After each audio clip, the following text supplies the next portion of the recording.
प्रणाम मित्रों, आपका मेरे YouTube चैनल माँ भक्ति रस में हार्दिक अभिनंदन है। मैं आपको जो भी छोटी छोटी कहानियाँ सुनाता हूँ, ये छोटी छोटी कहानियाँ संत महात्माओं के द्वारा कही गई होती है, ये ग्रंथों से ली गई होती है। केवल इसलिए मैं ये सुनाता हूँ आपको, ताकि आप अपने जीवन में बुराइयों को खत्म करके सद्गुणों को अपनाएं और अपने जीवन में शांति के पल इकट्ठे करें।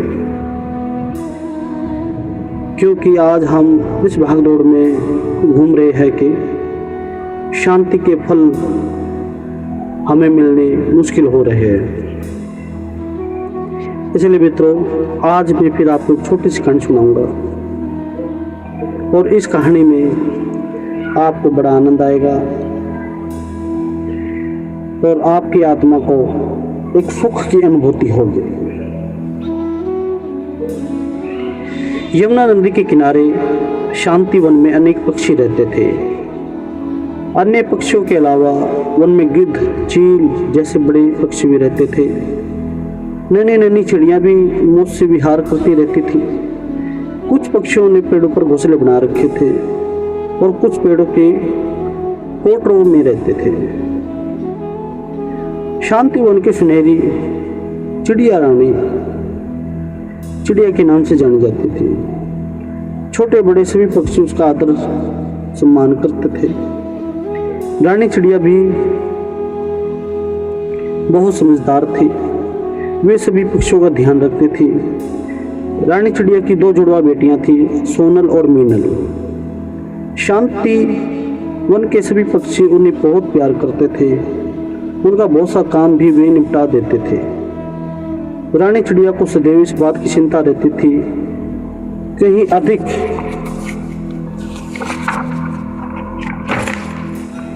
प्यार में उनकी बेटियां आलसी ना हो जाए। वैसे भी रानी चिड़िया की उम्र काफी हो गई थी। अब वे सोनल और मीनल में से किसी एक को रानी बनाना चाहती थी, पर दोनों में से किसी को रानी बनाया जाए, इस बात का फैसला वे काफी सोच समझ कर करना चाहती थी। एक रोज रानी चिड़िया ने सोनल और मीनल को अपने पास बुलाया और बोली, मेरी बच्चियों, मैं तुम दोनों में से एक को रानी बनाना चाहती हूँ, पर मैं ये पद उसे सौंपना चाहती हूँ जो दूसरे गुणों के साथ साथ मेहनती और ईमानदार भी हो। कल सुबह ही तुम दोनों एक सप्ताह के लिए यमुना पार के सूरज वन में चले जाओ। एक सप्ताह वहां रहकर मेहनत मजदूरी करके अनाज इकट्ठा करना। सप्ताह के अंत में इस बात का फैसला होगा कि तुम दोनों में से रानी कौन बनेगी। ठीक है मम्मी, हम कल सुबह ही सूरज वन में चले जाएंगे, सोनल और मीनल ने एक साथ कहा। जंगल की आग की तरह शांति वन में ये बात थी कि सोनल और मीनल एक सप्ताह के लिए सूरज वन में जा रही है। सभी पक्षी दुखी थे। कुछ ने तो रानी चिड़िया से इस मन में बात भी ना की। रानी जी, अनाज इकट्ठा करने के लिए सोनल और मीनल को सूरज वन जाने की क्या जरूरत है? हमारे वन में क्या अनाज की कमी है? तुम्हारा कहना ठीक है, अनाज की कमी हमारे वन में नहीं है, पर तुम सब यहाँ उन्हें कुछ करने ही नहीं देते। दूसरे वन में वे खुद करेगी। नहीं नहीं, हम सूरज वन जरूर जाऊंगी। इस बीच वहां सोनल और मीनल भी पहुंच गए और चहचहाते हुए बोले। रात भर दोनों बहनें सूरज वन के सपनों में खोई रही।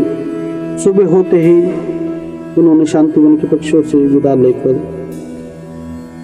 प्रस्थान किया। सूरज वन में पहुंचते ही सोनल काम में जुट गई। अनाज के दानों को चुन चुन कर जामुन के एक पेड़ के कोटर में रखना शुरू कर दिया। लेकिन मीनल दिन भर मस्ती से इधर उधर घूमती रही। उसे अनाज इकट्ठा करने की कोई चिंता नहीं थी। सोनल ने उसे काम की याद भी नहीं दिलाई, पर उसने कोई परवाह ना की। उल्टे हुए सोनल की हंसी उड़ाने लगी। मैं तुम्हारी तरह मूर्ख नहीं हूँ जो दिन भर एक ही दाना चुनती रहो। अनाज इकट्ठा करने में देर कितनी ही लगती है, मैं एक ही दिन में से प्रबंध कर सकती हूँ।